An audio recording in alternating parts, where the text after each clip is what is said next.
minutes, so he had tremendous command of the language, both in writing and spoken. And he knew how to make the right pitch to each particular audience.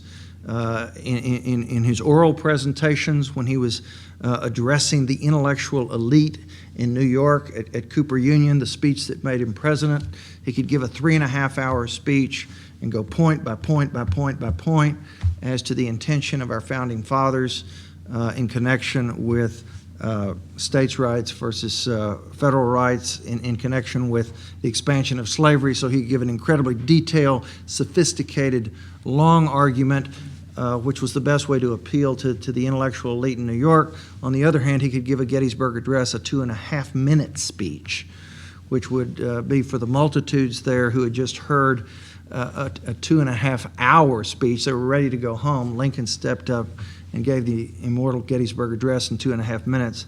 His second inaugural address was only 700 words, lasted five minutes, and that's the one that had "with malice toward none, with charity for all." And he famously said when he was talking to juries, he was talking at a different level, go low so that everybody understands what you're doing. Use your highbrow stuff for the appellate courts. So he understood how to make which pitch to which audience. He had total command of the language.